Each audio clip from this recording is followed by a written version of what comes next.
a todos. Seguimos con nuestro ciclo de conferencias. Hoy vamos a darle la palabra a la doctora María Gabriela Marín, quien es doctora en educación, investigadora en el área sociocultural y socioantropológica del mundo de vida venezolano y modos de vida culturales, violencia, política y educación.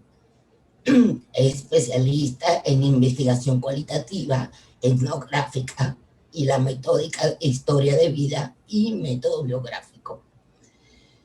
La doctora María Gabriela Marín es miembro del Centro de Investigaciones Populares fundado por Alejandro Moreno Olmedo y actualmente es directora y cofundadora de Censo Alejandro Moreno, Centro de Estudios de Mundo de Vida Latinoamericano. Sin más preámbulo, pues vamos a darle la palabra. Bienvenida. Muchas gracias, doctora María Eugenia Martínez, por su presentación.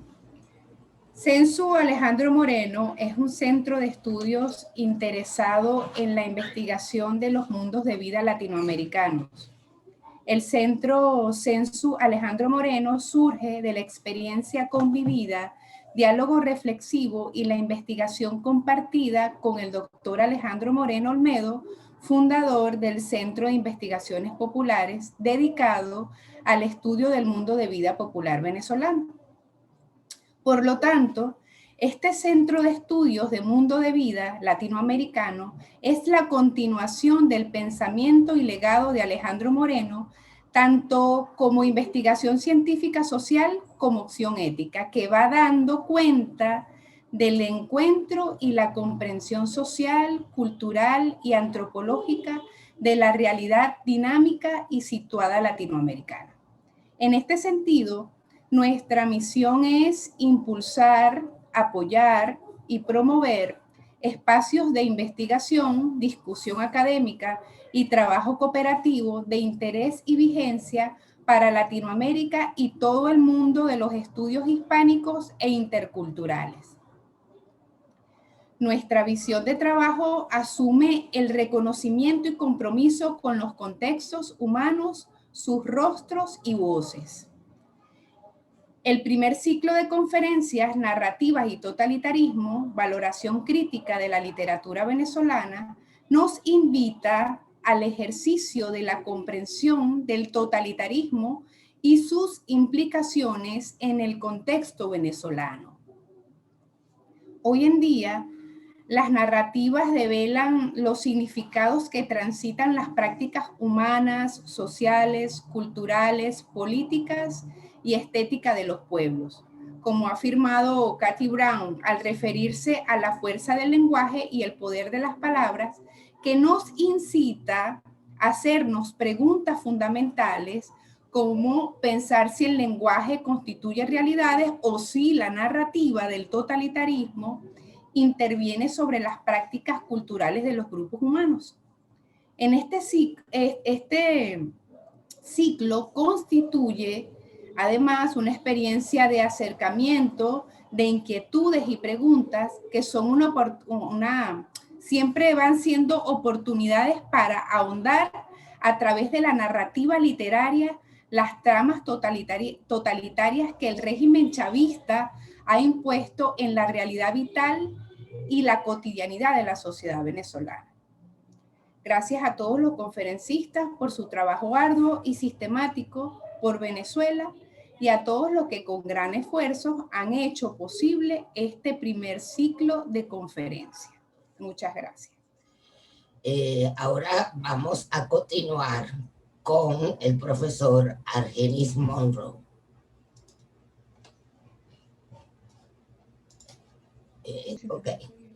El doctor Argenis Monroe, en principio, bienvenido y muchísimas gracias por aceptar esta invitación. El profesor Monroe es profesor asociado de la Universidad Simón Bolívar, adscrito al Departamento de Lengua y Literatura. Es doctor en letras por la misma universidad y magíster en literatura latinoamericana por la misma universidad. y se licenció en Educación, mención Filosofía, en la Universidad Católica Andrés Bello.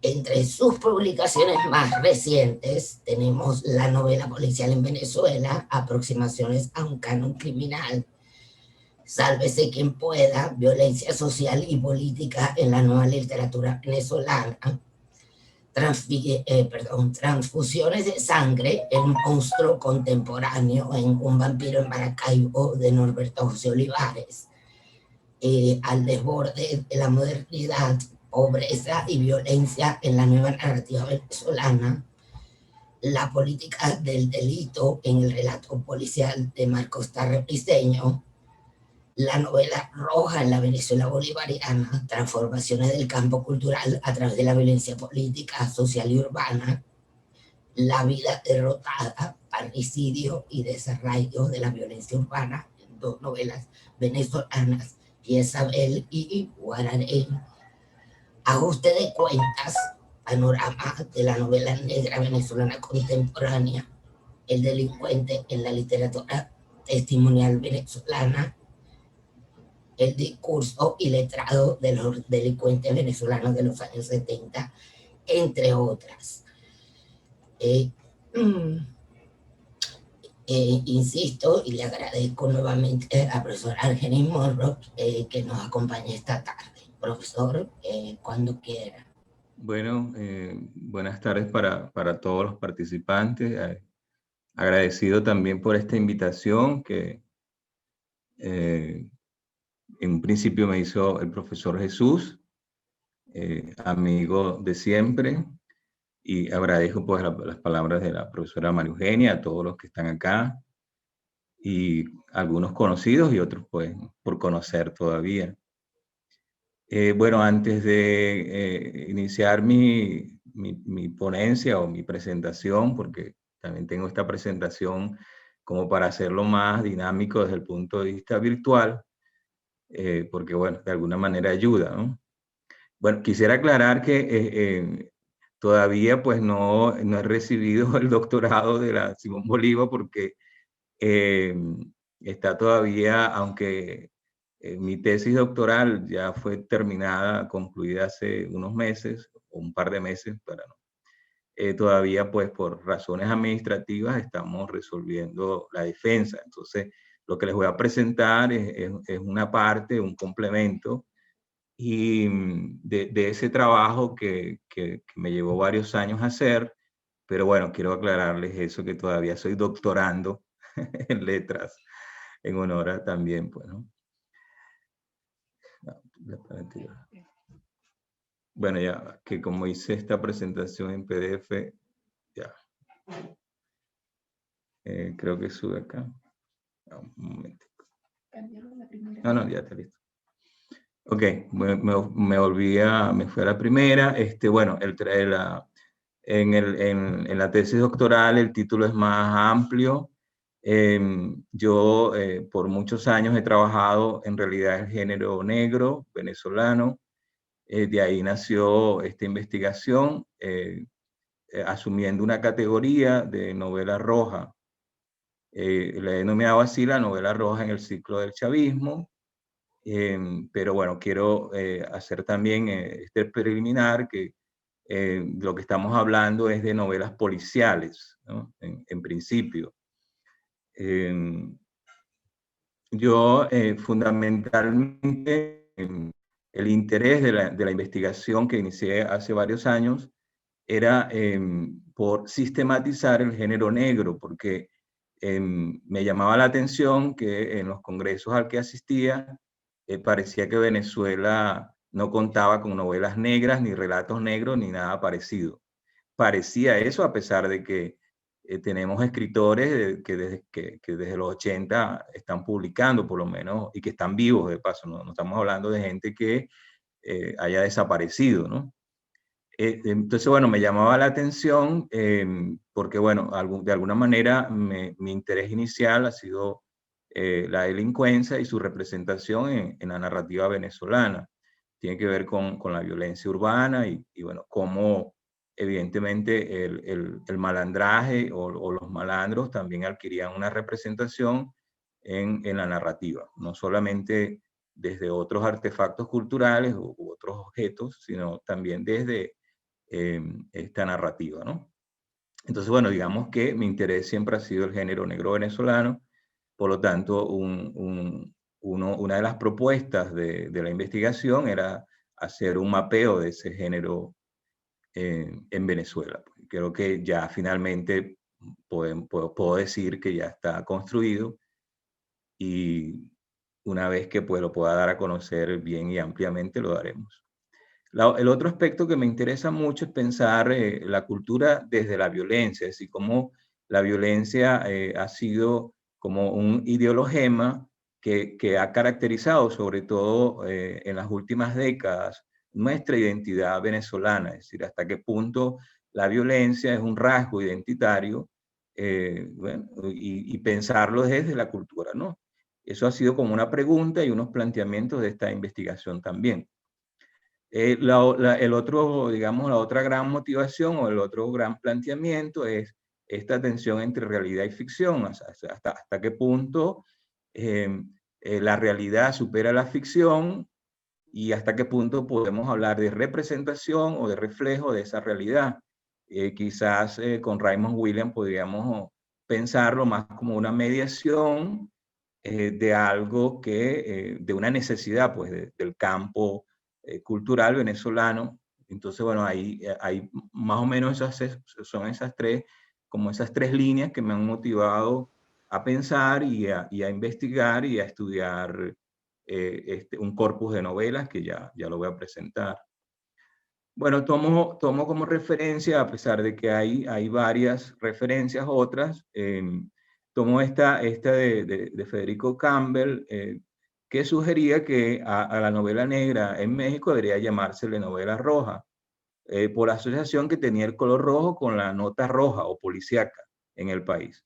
Además, proponía sus características. La novela roja sería hiperrealista, es decir, imitaría en lo posible la dimensión trágica de la realidad. Competiría con ella y tendría como característica fundamental la no solución del misterio. En efecto, la impunidad, agrega, sería una de las huellas de la narrativa roja mexicana.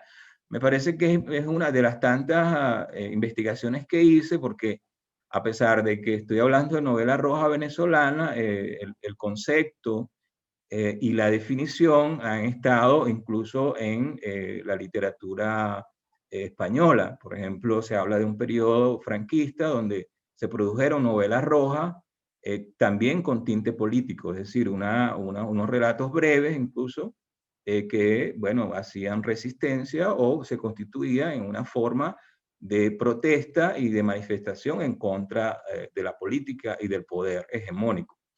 Y bueno, incluso en Venezuela, con Araujo y alguna de estas literaturas que hemos llamado literatura de la violencia, en Venezuela en algún momento se apuntó pues a la letra roja o en letras rojas. Es decir, que lo rojo no es una cosa meramente inventada por mí, sino que en sentido de lo que estoy actualizando, un concepto que me parece que adquirió otros matices y otro abordaje teórico y ¿no? Entonces, pero bueno, ¿qué me interesa de subrayar? Que estamos hablando de la nota roja, de cómo la crónica roja, la crónica policial, trasiega y permea esta producción narrativa de las últimas décadas, porque entonces, bueno, viene el otro concepto que tomo de Miguel Gómez, ¿verdad? Cuando él conceptualiza a un periodo que ha llamado el ciclo del chavismo. Entonces, bueno, no creo arriesgado discernir un auténtico ciclo narrativo, un ciclo del chavismo, que se ha consolidado desde la aparición de Chávez en la vida pública. El encarcelamiento de este por su participación en el primer golpe de Estado contra Carlos Andrés Pérez en 1992, su liberación y vertiginoso ascenso al poder en las elecciones de 1998, seguido de las divisiones entre sus partidarios y en la opinión nacional hasta el momento de su muerte, y más allá durante la presidencia de Nicolás Maduro. Ofrece un contexto específico para importantes títulos emparentados entre sí por la plasmación de las inquietudes en que el país se ha visto sumergido. Es decir, esto es un periodo, un ciclo, me interesaba darles esta cita, que es un poco larga, pero para que se comprenda qué hablo cuando estamos acá en el ciclo del chavismo desde el punto de vista literario, desde el punto de vista de la ficción. Entonces, bueno, esto abarca no solamente, digamos, cuando Chávez llega al poder, sino poco antes, cuando aparece pues en la palestra pública y todavía, es decir, que este ciclo no ha finalizado, un ciclo que permanece abierto y de eso pues ya hablaremos al final porque finalmente para tratar de no agotarme y poder entregar en algún momento esta investigación, tuve que hacer un corte y entonces mi trabajo abarca unas 10 novelas, un corpus de 10 novelas que van desde el año 2002 hasta el año 2013. Porque justamente como ha mostrado Rebeca, algunas de estas novelas que ella muestra, bueno, ese ciclo sigue, entonces, pero si no, nunca iba a finalizar. Es decir, yo no podía seguir leyendo y analizando esta representación del chavismo en la narrativa, porque continúa. Entonces, bueno, hice un corte ahí en 2013 y espero continuar después en 2014 hasta 2020, posiblemente analizando algunas obras que después voy a hacer alusión. Bueno, básicamente los objetivos han estado centrados acá en trazar un mapa del género negro venezolano a partir de la década de los años 80. Digamos, esto es en referencia a mi trabajo de investigación, no específicamente tenía que hacer unos antecedentes, de verdad, de cómo me interesaba mucho saber desde dónde podemos hablar de novela policíaca venezolana, en qué década, en dónde comenzó. Me interesaba rastrear esas huellas, porque bueno, hay algunos autores, algunos investigadores que pudieran hablar de relatos desde los años 50 o incluso hay una que otra novela del siglo XIX. Entonces, bueno, me interesaba dilucidar eso y tratar de especificar, bueno, cuándo podemos hablar propiamente de novela policial, ¿no? O novela policial. Bueno, y ya centrados acá, postular la novela roja venezolana como la novela política, escrita durante el siglo del chavismo. O sea, me interesa es que abiertamente, cuando hablamos de novela roja, estamos hablando de novela política, con todas las implicaciones que tiene esa categoría. Y analizar la dimensión política que soporta la novela roja venezolana para constituirse en una narrativa abiertamente antipolicial. Es decir, se deja de un lado lo policial, o por lo menos pierde realce, para ir hacia lo político. Entonces, bueno, las 10 novelas que he trabajado durante estos años de investigación, está El complot, de Israel Centeno, Matándolas a todas, de Luis Medina, Cuando amas debes partir, de Eloy Yagüe, La última vez, de Héctor Bujanda, Atentado VIP, Cuidado Miraflores, de Marcos Tarre, Cómo bordar flores, de José Miguel Roy, Rojo Express, de Marcos Tarre también, Valle Samuro, de Camilo Pino, Guararé, de Wilmer Poleo Serpa, y Jexabel, de Eduardo Sánchez Rogueles. Entonces, bueno, como verán, comienza en 2002 y termina en 2013. Digamos, sacando algunas características que me han permitido abonar esta investigación, bueno, puedo señalarles, ¿verdad? La nueva literatura, he pensado y he investigado y he tratado de fundamentar que esta nueva literatura es esta literatura de la que estamos hablando en la era del chavismo, en buena parte retoma una narrativa de la violencia que emerge con fuerza en Venezuela en los años 70. Podemos hablar de esa literatura que de alguna manera este género retoma una línea que tiene que ver con esa representación de la violencia en el país. Eso me interesaba pensarlo por el tema de hasta dónde la violencia nos define culturalmente. Entonces, bueno, he tomado esta idea, esta característica, y efectivamente, pues, buena parte de las novelas policial trazan una violencia social, una violencia urbana o una violencia política. Hay violencia de todo tipo en estas narrativas. El otro es, bueno, constituye un reto del deterioro social, a imitación, ya esto no es nuevo, sino que sobre todo con la novela negra norteamericana, el género pues es un reflejo, digamos un retrato de las condiciones sociales, de las crisis sociales, económicas, políticas, etc., ¿no? Así nace la novela negra. Bueno, en Venezuela el auge que ha tenido la novela negra o policial venezolana en las últimas décadas, sobre todo intenta dar cuenta de ese deterioro social.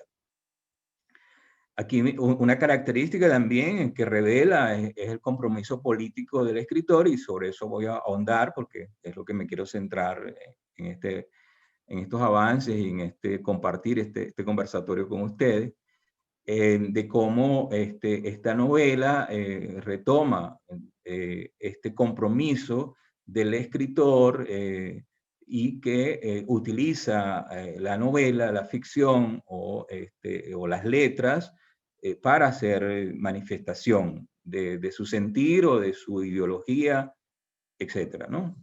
De su posición ideológica sobre todo.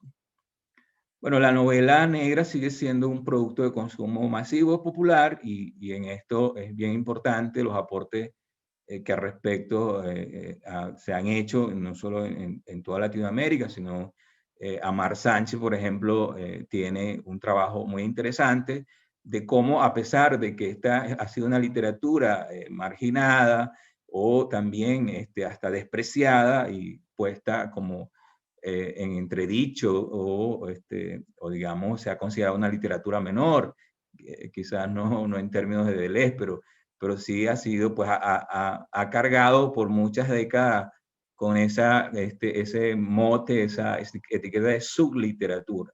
Sin embargo, es bien interesante porque entonces los escritores como Israel Centeno o Sánchez Rugeles, o incluso Ana Teresa Torres, que también voy a hacer referencia en algún momento, pues me interesa su posición, retoman este género. Es decir, ¿qué está pasando con esto? Que a pesar de yo lo utilizo para producir un artefacto cultural, en este caso, pues una novela.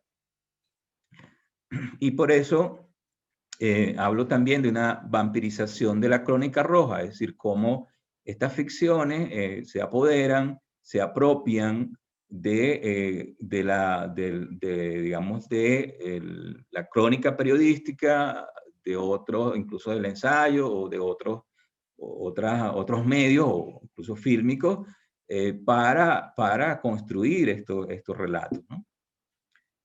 Bueno, y en el sentido de lo antipolicial y antidetectivesca es porque difícilmente podemos hablar, a pesar de que aquí no queremos, digamos, porque el género se presta, la misma hibridez del género no excluye, sino que incluye y potencia muchas de lo que hasta ahora se ha hecho del género en el mundo. Sin embargo, no podemos hablar, como también se hace mención a Piglia y digamos a Monsiváis también ha hecho trabajo, bueno, de lo publicado. Es decir, no, es difícil hoy en día hacer una novela policial en los términos clásicos, a imitación del mundo anglosajón. Básicamente en Latinoamérica eso no es posible. Sin embargo, hay intentos. Por eso llamamos de una novela antipolicial y antidetectivesca, porque simplemente la figura del detective se desplaza y el policía está nuevamente incrustado en la misma corrupción y el mismo deterioro social. Entonces, bueno, no hay digamos, mayores rasgos que permitan esas bondades racionales del detective clásico, ¿no?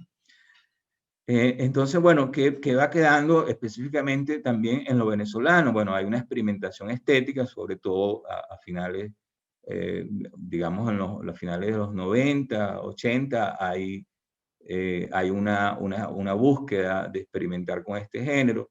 Una de las características de la narrativa policial venezolana es el humor negro, la picardía del detective. Eso sobre todo porque Marcos Tarre es uno de los que más ha escrito novelas policiales en Venezuela y con su detective, que ya es un estereotipo, Gumersindo Peña, bueno, juega con esto del humor negro y de la picardía, ¿no? Hay una exacerbación sexual, evidentemente el sexo se usa también como parte de este juego de seducción, como diría Amar Sánchez, de cómo se seduce al lector para otra cosa. Entonces, bueno, la marginalidad del espacio urbano siempre está ahí, lo urbano siempre es importante, la ciudad, su deterioro, sus calles, su oscuridad. Bueno, y postulo, digamos, las hipótesis. La novela negra de la primera década del siglo XXI es más política que policial. Son narrativas que pueden leerse como crónica roja o relatos periodísticos, un documento, thriller, por ejemplo.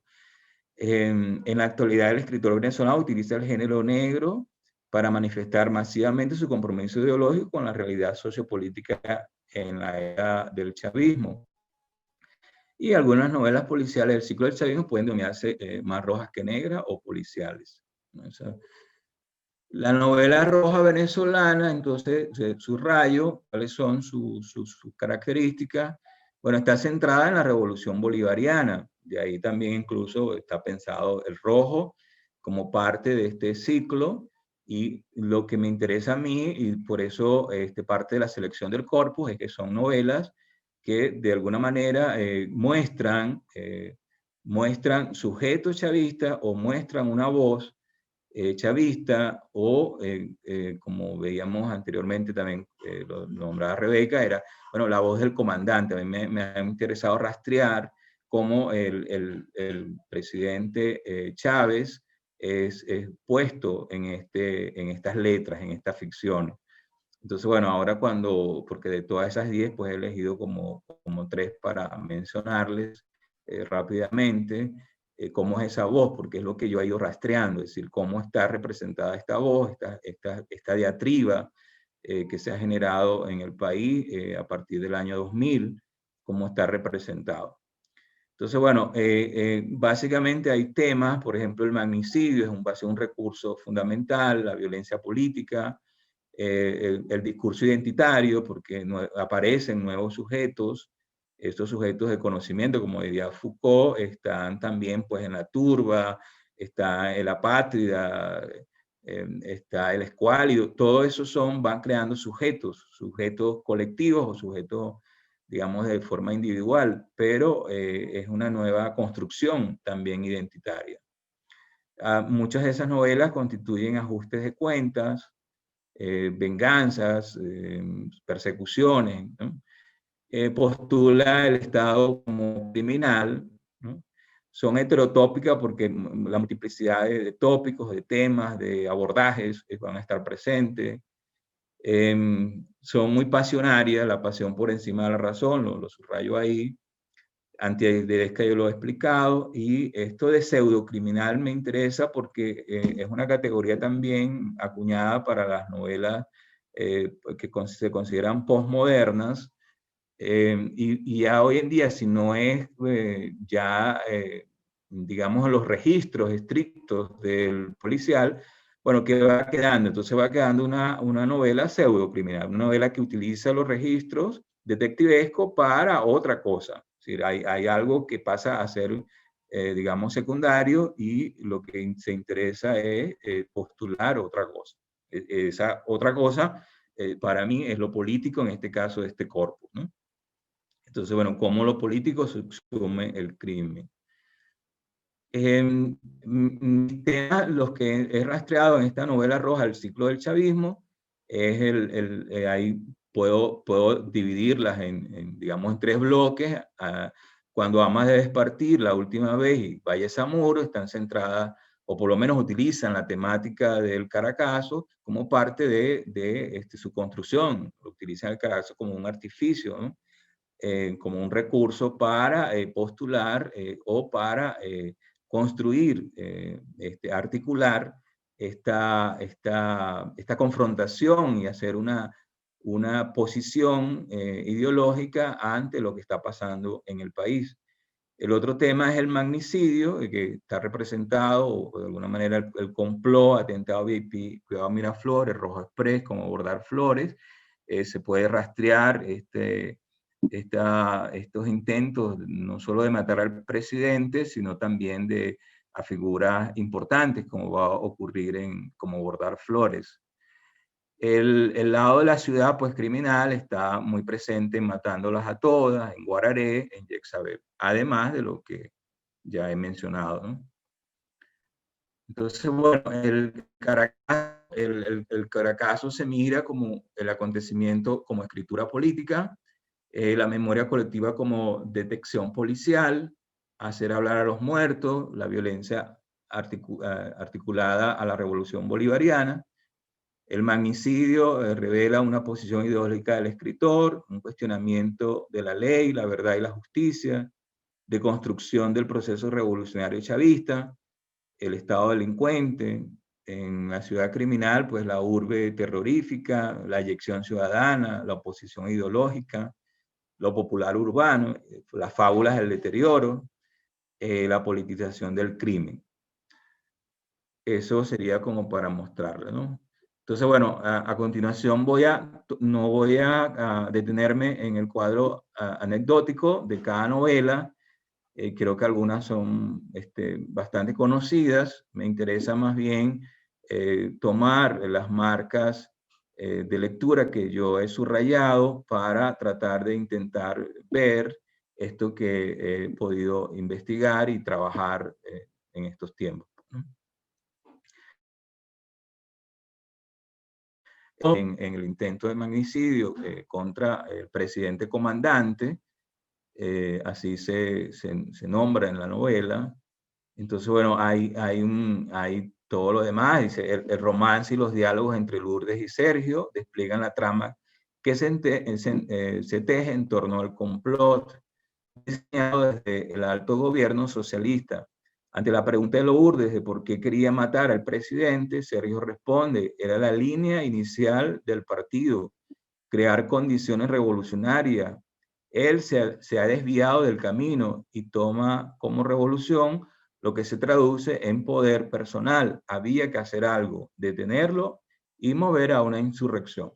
Es decir, que esta cita que he tomado, de alguna manera nos hace pensar de cómo estas letras, estas ficciones, intentan constituirse por un lado, intentan deconstruir el proceso revolucionario, es decir, una crítica abierta a la revolución bolivariana, de su proceso, y intentan se constituyen o podrían constituirse en una resistencia del escritor para tratar de contrarrestar pues, el avance de las políticas y del proceso ahora conocido como socialismo del siglo XXI.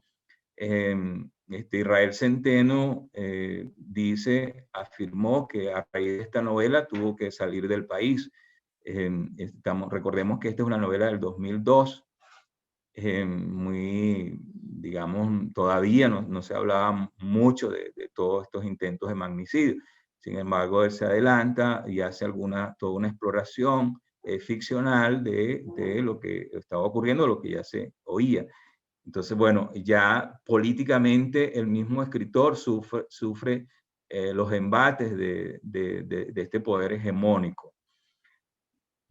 Otra cita importante que me interesa revelar en estas marcas de lectura, para el ministro del Interior chavista, Manuel Roca, el ministro del Interior, un revolucionario debe exigirse a sí mismo el desprendimiento absoluto de cualquier afecto que pudiera enajenar su práctica. Por eso antepone sus ideales políticos a la amistad o al amor. Ante esta posición, Lourdes sospecha que la lucha armada, los años de entrenamiento y la muerte de sus amigos en combate quedaba cancelada por el ministro Roca. Algo le decía que había un elemento de monstruosidad en aquella idea del humanismo forzado. Es decir, aquí está abiertamente qué es lo que intenta políticamente esta escritura. Es decir, hay una crítica y hay quizás hasta un desespero por desmontar lo que se está vendiendo como un humanismo, un nuevo humanismo, un recurso de los más pobres del pueblo, y sobre eso se va tejiendo el complot, porque es las voces principales que van resaltando. El presidente comandante revela su conocimiento de la realidad política venezolana y reconoce su vocación personalista para ejercer el poder. La revolución y yo, mi persona, montamos la historia. No me va a tumbar la oposición, ellos soy yo. La oposición la he hecho a la medida. No, no lo harán, ni siquiera lo harán los militares. Es mi partido. Eso pretendo, ni una potencia extranjera. Lo hará la realidad, tu estúpida forma de hacerte del poder. No somos bolcheviques, pendejos, somos bolivarianos. Esa es una de las pocas voces que aparece, pero muy importante, de cómo este presidente comandante pues aparece enunciado dentro del relato. Sin embargo, como retrata esta cita, el chofer llevaba la radio a todo volumen, estaba hablando el presidente, su voz era de siempre, voluntariosa, metálica, arrastraba las R's, como buen comandante de tropa, era altisonante, a la gente no le decía nada, estaban cansados de escucharlo, las muecas eran las de siempre, bostezos, rictus, de fastidio, de rabia. Alguien lanzaba un chiste, otro un abrazo, el discurso del presidente no existía, a pesar de que era transmitido por la radio a todo volumen. Es decir, aquí hay ya un cansancio, hay una lectura de lo que son los receptores y evidentemente revela la posición política del escritor, en este caso como en su función de autor, pero está esta marca que es importante de cómo se mira este proceso y de cómo la voz del presidente ya es una voz sorda que genera pues un cansancio. Ya para ese entonces pues se está representando este agotamiento del discurso. Ante la pregunta desesperada de Lorca, ya al final de la novela, ¿sí? Porque sigue estos personajes pues, que viajan al interior y que de alguna manera fracasaron en su primer intento de magnicidio, continúan intentándolo y también, como se sabrá, en complicidad con personeros del gobierno. Es decir, Roca está involucrado en ese magnicidio. Sin embargo, para poder librarse, pues manda a matar a los cómplices. Y ya al final, pues se vuelve a intentar, y esta es la pregunta de Lorca, ¿no? De uno de los personajes pues, principales, ¿no? ¿Mataron al presidente? La respuesta es trascendental. Nos cargamos a Roca y a Elmer, al presidente que se lo cargue la historia. Entonces, bueno, logran matar a este ministro y a su acompañante, Elmer, que era uno de los personajes importantes de que estaba persiguiendo a estos dos fugitivos, o sea, Sergio y Lourdes, que son los sobrevivientes, pero deja al principio, bueno, no pudimos matar a estos, pero al presidente que se lo cargue la historia. Efectivamente está como anunciando algo, ¿no? Bueno, eso es como para señalarles en este momento corto qué es el complot o qué es lo que me interesaba subrayar para poder darle soporte argumentativo a mi trabajo de postular estas novelas como políticas, como una narrativa política, más allá pues de lo ficcional y de cómo dialoga con la realidad. La otra novela es Atentado VIP, Cuidado Miraflores. Es una novela igual también centrada en los intentos del magnicidio contra el presidente comandante o el comandante presidente. Y bueno, aquí aparece siempre el detective de Marcos Tarre, pues que ya una secuela de todas sus novelas, Gumersindo Peña, y bueno, va investigando pues junto con este señor Virgilio Isturín, a ver, Pineda, no, sí, Pineda, creo que se me fue el apellido, que lo llama VIP, por eso las iniciales al principio, ¿no? Entonces dice, bueno, la voz del ministro del Interior, el comandante presidente, afirma: tuvimos información de esta nueva conspiración desde meses atrás. El objetivo era atentar contra el presidente de la República el pasado lunes, disparando un cohete tierra-aire al avión presidencial, al despegar del aeropuerto Simón Bolívar. El grupo contrató a un experto en ese tipo de armas. Localizamos el sitio en donde entrenaron, por aquí cerca de Caracas, e incluso tenemos las huellas digitales de este sujeto en los cohetes que usaron para practicar y un plano de ese sitio que el mercenario dibujó con su puño y letra.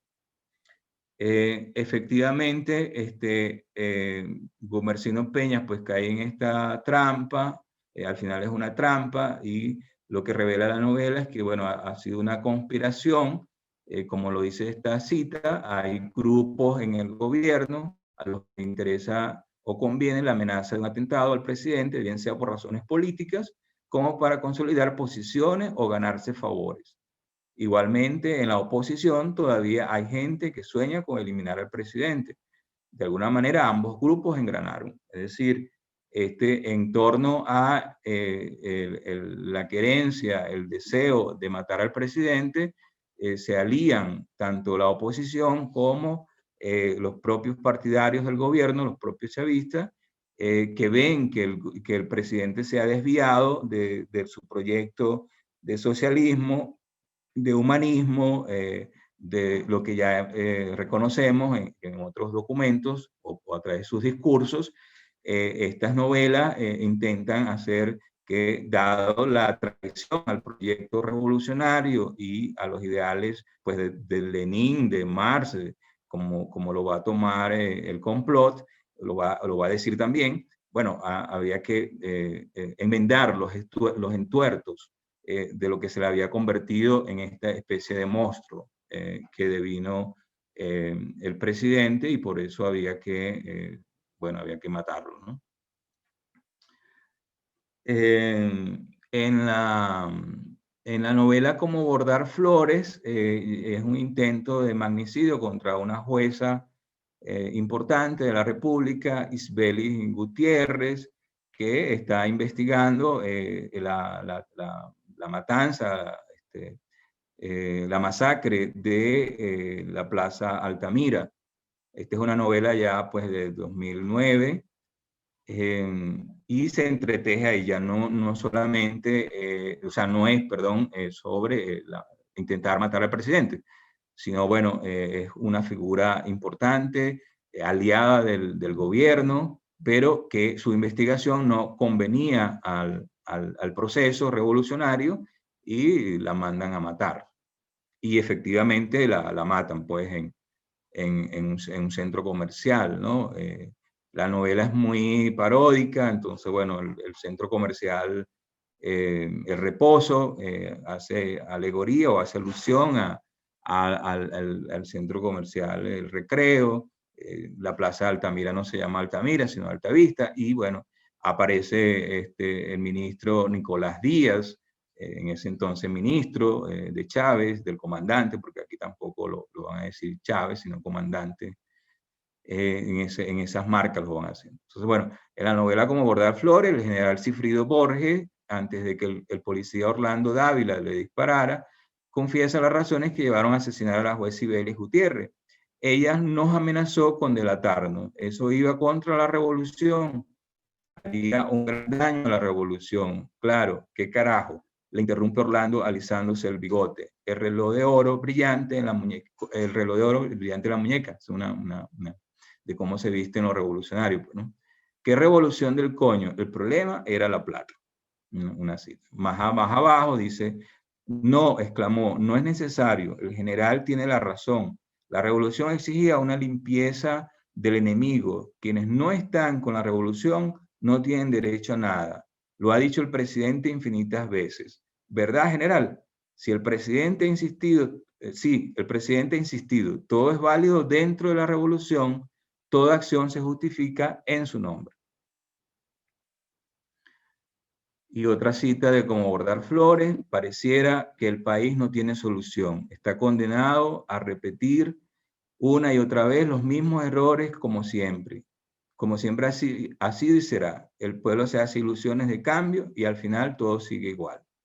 Quienes detentan el poder prometen, luego no cumplen y para mantenerse arriba, disfrutando de los placeres de la vida, olvidan ilusiones, recurren a cualquier extremo, roban, matan a quien sea y las veces que sea necesario, sin un resquemor de culpabilidad. Vamos de mal en peor, sin salida. Y a modo de cierre, digamos, con ventanas, porque esto seguirá abierto por unos años más, como afirmó la escritora Gisela Cosat, la llegada de la Revolución Bolivariana en 1998 produjo una profunda sacudida en el campo cultural, intelectual y literario venezolano. Con los años se constituyeron dos circuitos de escritura, edición y recepción, completamente diferenciados por razones estrictamente políticas. Acudir o no a un recital de poesía, publicar en una determinada editorial o periódico, ser invitado a una feria del libro, frecuentar determinadas librerías, participar en el premio de novela Rómulo Gallegos, incluso leer libros de determinados autores y editoriales, empezó a tener connotaciones ideológicas. Tan lamentable circunstancia ha marcado la literatura venezolana hasta hoy y explica la presencia del tema político en numerosas obras. Un tema bien importante de esta investigación es también cómo se leen estas novelas, la función también del lector, cómo se han leído, cómo se asumen, es parte, cómo un campo relativamente pues autonómico de la literatura se vio perforado, desmantelado y casi eliminado como campo, digamos, autónomo. Pensando en Bourdieu, pues en cómo este campo del proyecto creador y todo se va perforando y a causa de estas diatribas y de esta situación política que hemos vivido en las últimas décadas. Y como reitera Ana Teresa Torres en varias de sus publicaciones, el asunto de la literatura, o mejor dicho, de los escritores y su compromiso político, viene ocurriendo desde hace ya un cierto tiempo, es inevitable, el país se divide entre los que sostenemos la vigencia de la democracia como el mejor sistema político y aquellos que se adhieren al régimen autocrático en que se ha convertido el gobierno de Venezuela. Muchas gracias por su atención. Ok, muchísimas gracias, profesor. A continuación, bueno, vamos a abrir el ciclo de preguntas. Por favor, buenas tardes. Hola, Rebe, gracias por tu intervención. Hola, Argenis, ¿cómo están? Para Argenis, le tengo también una pregunta. Fíjate, Argenis, yo entiendo que el objetivo de tu trabajo evidentemente es hacer esta cartografía de las novelas rojas o negras, según las llames, y también esto le podía también tocar un poquito a Rebeca, porque yo no sé si ustedes toman estos objetos, como los llaman, como documentos, pero no sé si ustedes han visto que la calidad estética de algunos de esos materiales son cuestionables. Yo debo decir que Patria o Muerte tiene grandes debilidades estructurales. También Jezabel, por ejemplo, de Sánchez Rugeles, novela que tú tienes en la lista, querido Argenis, es que yo le tomé una foto, tú nombras otras que yo considero que son novelas. El complot de Israel Centeno es una novela que tiene graves deficiencias de expresión y graves deficiencias estructurales también, a veces hasta inverosimilitudes. La pregunta es, querido Argenis, si tú no has considerado yo sé que ese no es quizá la línea de investigación, pero ¿no has considerado la cualidad o la calidad estética de esas obras que en ocasiones dejan mucho que desear? Incluso la última novela de Barratisca, Mujeres que matan, tiene grandes debilidades. La hija de la española, casi todas.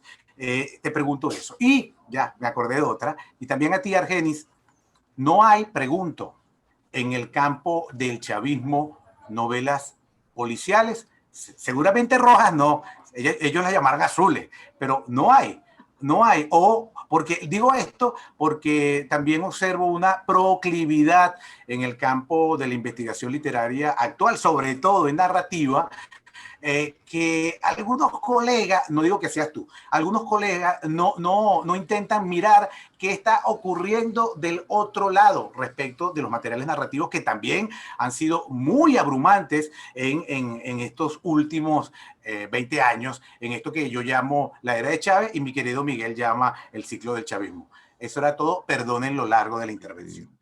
Bueno, vamos a comenzar con la calidad estética. Sí, de acuerdo.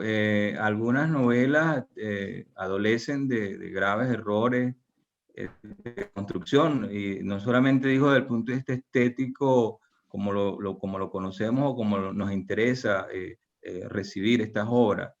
Algunas tienen otros errores, ¿no? Sin embargo, bueno, como ya Carlos también lo mencionaba, no era mi interés estético, o sea, mi interés hasta estas obras no ha sido pues un interés estético de cómo valorar, ¿no? Me interesa más bien cómo analizar cómo estas estéticas, estas ficciones, funcionan como una apropiación del género, y qué es lo que está pasando en el campo cultural venezolano, que hay este desplazamiento, o sea, que lleva a muchos escritores a apropiarse del género para manifestar, como una indagación ficcional, si lo quiere, o como actuar como mediador de una realidad que sobrepasa, que excede las mismas capacidades ficcionales, porque aquí lo que estamos es un problema de cómo la realidad supera la ficción. Entonces, claro, me interesaba más bien indagar el campo cultural, de cómo se mueve a partir de este género negro, que sin duda es uno de los géneros populares, y por lo tanto se filtran o permite que periodistas, por algo que es bien importante en este desplazamiento y estas transformaciones, yo llamo transformaciones y transgresiones del género en Venezuela, es que muchos son periodistas, y muchos vienen de las crónicas, de trabajar en el Nacional, de trabajar en el Universal, etc. Y de pronto, bueno, van y escriben a partir de ahí, intentan una novela, construir una novela. Y entonces, bueno, yo de cierta manera no me he centrado en eso, ni siquiera lo nombro de cuáles son los errores, cuál es mi valoración estética de eso. Me interesa más bien ver cómo esto constituye una puesta en escena de la realidad, de la diatriba, si se quiere, en un tiempo se hablaba de polarización, y de cómo se representa ambos bandos en disputas en este periodo que nos ha tocado. Fíjense que, por ejemplo, que lo voy a hacer porque Rebeca no la nombró, recientemente Moisés Naín publicó una novela que se llama Dos espías en Caracas. Y por supuesto, como estudio el género, me interesó y afortunadamente la pude comprar, cosa que es bastante difícil en este país, comprar una novela, sobre todo que se ha publicado en el exterior. Bueno, y lees Dos espías en Caracas y es como que si estuvieras leyendo crónicas periodísticas, en donde el discurso ficcional se supone, bueno, es un discurso más bien realista o que intenta hacerlo, es decir, no hay mucha diferencia en agarrar los periódicos, una serie de crónicas, y leerse Dos espías en Caracas. Pero resulta una suerte de... A mí lo que me interesa es, bueno, ¿qué lleva Moisés Naín a escribir una novela con ese título y a ingresar en el género. O sea, ¿qué pasa acá? Eso es lo que me interesa a mí, tratar de explorar y que lo sigo haciendo, más allá de lo demás. En relación a, bueno, novela roja chavista o no, o otra pregunta sería, bueno, ¿cuál es la narrativa chavista, las novelas chavistas? Bueno, justamente gracias a Carlos Sandoval, querido profesor, él, en esas preguntas que también yo le he hecho a lo largo de este tiempo, él me nombró una novela que se llama El día que nos mataron a Chávez. Esa es una novela, una noveleta, más bien, de Félix Suárez. Es muy distópica, por cierto, Rebeca, y a los que le interese la distopía. Y bueno, ya es post-chavista, pero que están... me recuerda mucho a Choro 2021. Yo creo que se podría contrastar Choro 2021 con El día que nos mataron a Chávez. Porque son ambas distópicas y son post-chavistas en todo sentido. Es decir, ahí se acabó de alguna manera el ciclo del chavismo, es decir, por lo menos a nivel presidencial, y quedan vivos los círculos bolivarianos que adquieren otros nombres en algunas novelas. Pero, bueno, ellos siguen funcionando y es la novela ya apocalíptica, post-apocalíptica, yo diría incluso, que recrea, pues, qué pasa después de todo esto, después que se acaba el gobierno de Maduro, que nos invadan Estados Unidos. Por ejemplo, el día que nos mataron a Chávez es la invasión gringa. El imperialismo nos invade y bueno, hay una suerte de venganza despiadada, de asesinatos crueles, lo colocan como es el autor es confeso y declarado chavista, pues escribió una novela para contrarrestar esto, y las crueldades de cómo matan a los niños, de cómo violan a las mujeres, bueno, es espeluznante, ¿no? Pero bueno, para mencionar que puede ser considerada una novela del género negro. Yo no la usé en el corpus, bueno, porque se alejaba un poco de la temática que estaba llevando, pero es un trabajo pendiente también. Y insisto, me parece que puede ser trabajada en conjunto con Choro 2021, porque tiene escenas un poco en diálogo, pues se podía establecer un contrapunteo ahí. Aunque Choro 2021, a pesar de las fallas estéticas que tiene, supera con creces a el día que nos mataron a Chávez. Si el día que nos mataron a Chávez, puedes leerlo como Los cuentos del arañero, por ejemplo. O sea, no deja mucho, pues. Esto creo que era, bueno, nada, creo que respondí a la pregunta, creo. No sé. Rafael Mijares pregunta, ¿con qué estómago se puede aproximar un lector venezolano a esta nueva literatura sobre la tragedia nacional? ¿Hay fuerza para leer la tragedia nacional viviendo la tragedia, más allá de un estudio académico? Mira, una de las cosas que yo como investigador pues he tratado de cerrar es porque ya he leído suficiente y es verdad que en algún momento pues te revuelve el estómago, llega un momento en que también te vuelves paranoico y los miedos que te infunde, ¿no? Sin embargo, bueno, yo he intentado en pensar al escritor y tratar de ver las funciones del escritor en las mismas preguntas: ¿por qué escribes esto? ¿Para qué lo escribes? ¿Cuáles son las razones?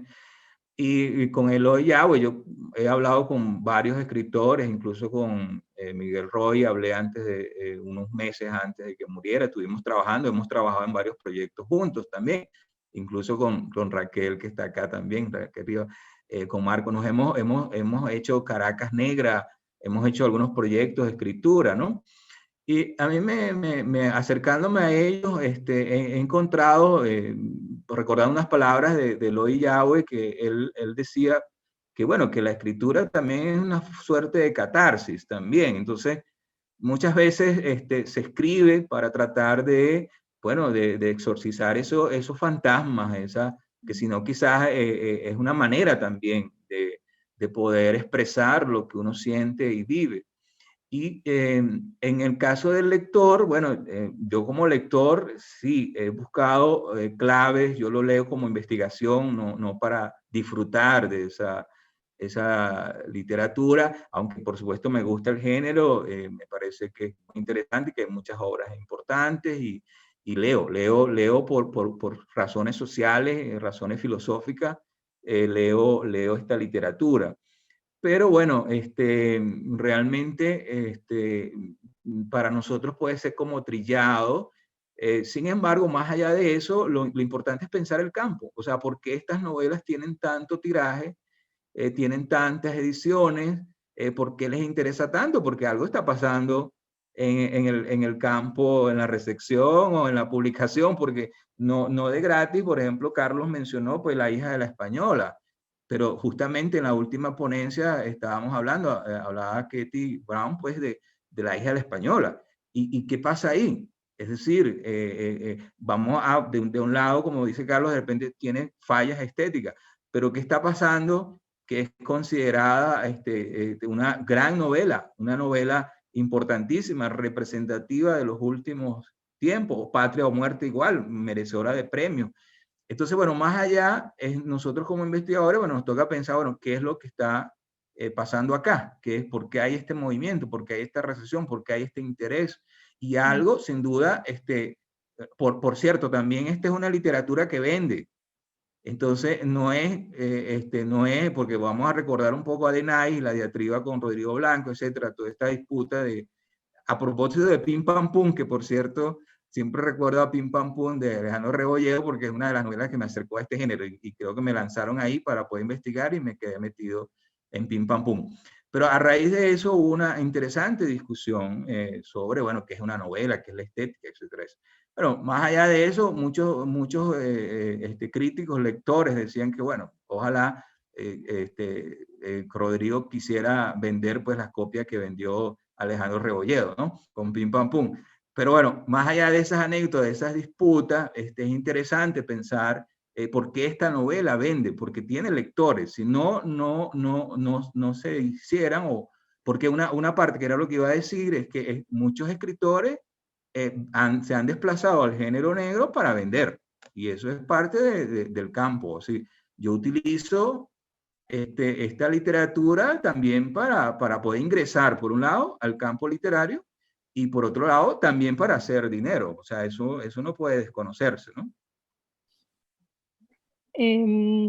Nada, la verdad es que yo quería hacer una pregunta relacionada con esto último que estaban hablando, con el tema de la recepción y, y pensar en términos no de ventas o de calidades, sino más bien en términos de hasta qué punto la crítica venezolana ha dejado de lado las novelas de género, cualquier novela de género. Ahí estoy, me ven. Em, la preocupación por el papel de la crítica, que está un poco en la respuesta que acaba de dar Argenis. ¿Cuál es el papel de la crítica frente a una literatura nacional o frente a un campo cultural? El papel de la crítica es decir esto no es literatura y borrar ciertas manifestaciones en nombre de una calidad literaria que se supone que debe ser respaldada o ensalzada o considerada como el filtro necesario para leer determinados tipos de textos, o el papel de la crítica y sobre todo de los que estudiamos la literatura desde la academia o los que están estudiando en este momento la literatura desde la academia, es, como bien estaba diciendo Argenis, analizar el fenómeno que está allí, qué tipo de fenómeno es ese, sobre todo si se trata de un tipo de texto que tiene lectores y que produce tal vez no ganancias para el escritor, pero sí produce interés en el mercado mismo del libro y las pocas editoriales que quedaban en Venezuela grandes estaban publicando novelas policiales. Lo que quiero decir es que hasta qué punto la crítica venezolana ha dejado de lado estas novelas que son importantes como fenómeno cultural y como productos culturales que circulan en un mercado que las demanda. Y hasta qué punto ese prurito de que no, esto es crónica literal, esto es crónica periodística, que entre paréntesis quiero decir que la crónica periodística en el resto de América Latina es considerada un género increíblemente alto, no es un género menor, la crónica periodística en Latinoamérica, ya tiene un estatus que está muy lejos de ser el tipo de género que uno puede soslayar y decir, no, eso no funciona como literatura porque es crónica literaria. Me parece que hablando del resto de América Latina, en el resto de América Latina se estudia, se valora y se promociona la novela negra, así como en España y en otros países, por supuesto, de otros idiomas, porque reflejan la realidad de los países sobre los cuales se escribe. Y nosotros en Venezuela estamos soslayando la literatura negra o la novela negra o roja, como la llama Argenis, precisamente porque hace eso, porque habla de la realidad. Entonces me parece que aquí hay un problema tal vez de desfase de nuestra crítica venezolana con respecto a los géneros que llaman menores o los géneros populares. Y me gustaría saber qué piensan ustedes sobre eso. Disculpen lo largo de la pregunta. No, bueno, ese es otro problema. Pero sí quería que también hay trabajos no solamente más recientes, bueno, no tan recientes, pero digamos que desde hace varias décadas la crítica literaria venezolana ha hablado de eso que Luis Barrera dice, la negación del rostro.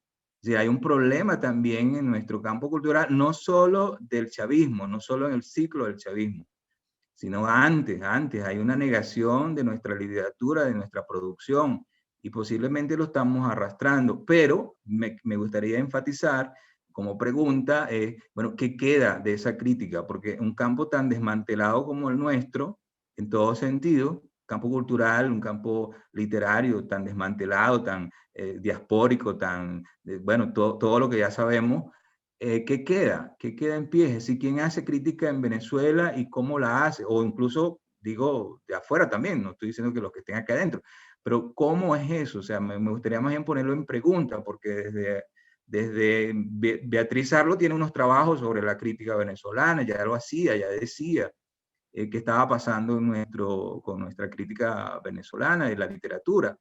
Entonces, bueno, habría que pensar un poco más amplio, estoy de acuerdo con Raquel, me parece que es una pregunta también, o sea, hasta dónde nuestra crítica funciona, cómo funciona. Ojalá Carlos en 15 días cuando le toque, pues responda esas preguntas, porque me parece que uno de los pocos críticos que yo leo y reconozco y que hace su trabajo de manera profesional es Carlos. Pero lo demás, bueno, no sé, no tengo base para decir que la crítica está totalmente destruida o derrotada. Lo que quiero decir es que habría que pensarlo en conjunto con el mismo campo, que es un campo absolutamente desmantelado desde el proyecto chavista, pues también, a propósito incluso. Ok, gracias, Argenis.